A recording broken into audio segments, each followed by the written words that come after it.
అందరికీ నమస్కారం అండి. Welcome back to Guttupati facts. ఈరోజు నేను నారా లోకేష్, ఎవరైతే ఆంధ్రప్రదేశ్ ఫ్యూచర్ లీడర్ అయినటువంటి నారా లోకేష్ గారి గురించి ఈరోజు నేను మీతో చాలా విషయాలు చెప్దాం అనుకుంటున్నా. అందరూ చివరి దాకా అయితే ఈ వీడియో చూడండి. నారా లోకేష్ ఆంధ్రప్రదేశ్ తెలంగాణ విడిపోయిన తర్వాత ఆంధ్రప్రదేశ్కి నారా చంద్రబాబు నాయుడు గారు ముఖ్యమంత్రి అయితే అయ్యారు. అలా అయిన క్రమంలో ఆంధ్రప్రదేశ్ చాలా కష్టాల్లో ఉంది. ఎందుకంటే ఆర్థిక వనరులన్నీ తెలంగాణ సైడ్ వెళ్ళిపోయాయి. ఏదైతే కొద్ది గొప్ప ఉన్నాయో మన సైడ్ ఉన్నాయి. అప్పుడు ఖచ్చితంగా మనకు కావాల్సిందంటే డెవలప్మెంట్ అండ్ ఫండింగ్. హైదరాబాద్ పోయింది కాబట్టి మనకు ఒక క్యాపిటల్ అయితే కావాలి.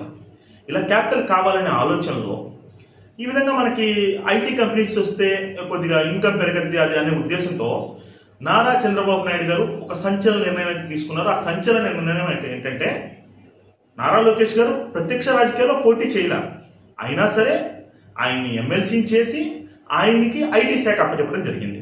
అయినా సరే నారా లోకేష్ గారు ఎన్నికల్లో పోటీ చేయకపోయినా సరే ప్రజల కష్టాలేంటి, సుఖాలేంటి, నష్టాలేంటి అని చెప్పి తెలుసుకుని వారికి ఏమేం కావాలో దగ్గరుండి చూసుకునేవాళ్ళు. అంతేకాకుండా నారా లోకేష్ గారు ఐటీ కంపెనీలను ఆంధ్రప్రదేశ్కి తీసుకురావడంలో తను చూపిన చొరవ మామూలుగా లేదు. అయినా సరే అప్పుడు ఉన్న ఏదైతే ₹5 పేటీఎం బ్యాచ్ ఉంది కదా వైఎస్ఆర్సీపీ పార్టీకి, నారా లోకేష్ గారి బాడీ షేమింగ్ గురించి, నారా లోకేష్ గారి మాటల గురించి, వాటి గురించి భయంకరంగా వైరల్ చేసి పప్పు పప్పు పప్పు అని చెప్పే మాటని వైరల్ చేసి తెలుగుదేశం పార్టీ పతనానికి కారణమయ్యారు. ఎవరు? ఈ వైఎస్ఆర్సీపీ పేటీఎం బ్యాచ్. ఒక రకంగా చెప్పాలంటే నారా లోకేష్ ఇప్పుడు ఈ స్థాయిలో ఉన్నాడంటే thanks to YSRCP Paytm batch. ఎందుకంటారా, నారా లోకేష్ లాంటి వ్యక్తి ఎంత బాడీ షేమింగ్ గురయ్యాడో, ఎంత బాధపడ్డాడో. కరోనా టైంలో అందరూ కూడా అక్కడికి ఇక్కడికి ఇళ్లలో ఉంటూ కొద్దిగా వాళ్ళు సొంత ప్రయోజనాల కోసం చూసుకుంటా ఉంటే నారా లోకేష్ అతని ఒంటిపైన దృష్టి పెట్టాడు, అతని మాటలపైన దృష్టి పెట్టాడు. రాబోయే రోజుల్లో రాజకీయంగా ప్రత్యర్థుల్ని ఎట్టా ఎదుర్కోవాలని చెప్పి ఆలోచించాడు. వీటిలన్నింటిలో కూడా కరోనా టైంని, ఏదైతే వైఎస్ఆర్సీపీ గవర్నమెంట్ వచ్చాక ఏదైతే కరోనా వచ్చిందో ఆ టైంని సరిగ్గా వాడుకున్న వ్యక్తి, రాజకీయ నాయకుడు ఎవరు అంటే నారా లోకేష్.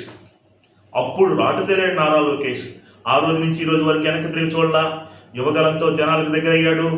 అదీ కాకుండా 91,000 మెజారిటీతో మంగళగిరిలో గెలిచిన తర్వాత కూడా నేను గెలిచేసా అని చెప్పి ఖాళీగా ఉండకుండా ఉండవల్లిలో ప్రతిరోజు ప్రజా దర్బార్ నిర్వహిస్తూ ఎంతో మంది వందల వేల ప్రజల్ని కలుస్తూ వారి కుటుంబ సమస్యల్ని, వారి ప్రభుత్వం ద్వారా ఎదుర్కొన్న సమస్యల్ని, ఎవరైనా భూ కబ్జాలకు లోనయ్యారా, ఎవరైనా ఏదైనా పెద్ద సమస్యలో ఉన్నారా అని చెప్పి డైరెక్ట్గా కలుసుకుంటూ వాళ్ళకి నేనున్నా అని భరోసా ఇస్తూ, వాళ్ళు అప్లికేషన్ ఇచ్చే 4-5 గంటల్లోనే వాళ్ళకి మళ్ళీ తిరిగి ఫోన్ చేసి అసలు ఏంటి సమస్య అని చెప్పి వాళ్ళ పర్సనల్ వాళ్ళ ద్వారా అడిగిస్తూ ఆ సమస్య పరిష్కారం అయ్యేంత వరకు కూడా నారా లోకేష్ గారు పట్టు వదలని విక్రమార్కుల్లా కృషి చేస్తున్నారంటే ఇది అతిశయోక్తి కాదు అని చెప్పి నేను చెప్తూ ఉన్నా.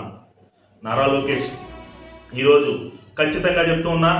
మనం ఈ మధ్య ఒక వీడియో చూసుంటే, శివ అనే ఒక వ్యక్తి కువైట్లో ఏదో చేద్దామని వెళ్ళి అన్ఎక్స్పెక్టెడ్గా అక్కడ ఇరుక్కుపోయితే ఉన్నాడు.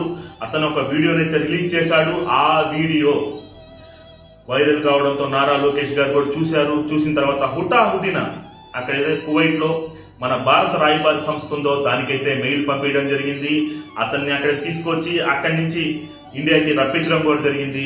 ఒక్కసారి గనక అతను ఇండియాకి వచ్చిన తర్వాత నారా లోకేష్ గారి గురించి మాట్లాడిన మాటలు కానీ, వాళ్ళ ఫ్యామిలీతో కలుసుకున్న తర్వాత అతని కళ్ళల్లో చూసిన ఆనందం కానీ మాటల్లో వర్ణించలేని విధంగా అయితే ఉంది. ఒకటైతే చెప్తున్నా, అందరూ కూడా ప్రస్తుతం నేను గెలిచా కదా వాడి మీద పగ తీర్చుకోవాలి, నేను గెలిచా కదా వీడి మీద పగ తీర్చుకోవాలి, నేను గెలిచాను కదా నేను ఇంత నష్టపోయాను కదా అని ఆలోచించే ఈ రోజుల్లో గెలిచిన తర్వాత క్షణం నుంచి కూడా ప్రజల కోసం, ప్రజల సమస్యల కోసం ఎవరైతే ప్రజలు మన వాళ్ళు అనుకుని మనకు ఓటేసి గెలిపించారో వాళ్ళందరూ బాగుండాలనే ఉద్దేశంతో నారా లోకేష్ గారు చేస్తున్న ఈ సంకల్పం అనేది ఒకటి బలంగా ఉందో అది ఖచ్చితంగా నేనైతే చెప్తున్నా 100% రాబోయే రోజుల్లో నారా లోకేష్ అనే వ్యక్తి ఖచ్చితంగా ఫ్యూచర్ లీడర్ ఆఫ్ ఏపీ అని చెప్పి నేనైతే గట్టిగా చెప్తూ ఉన్నా.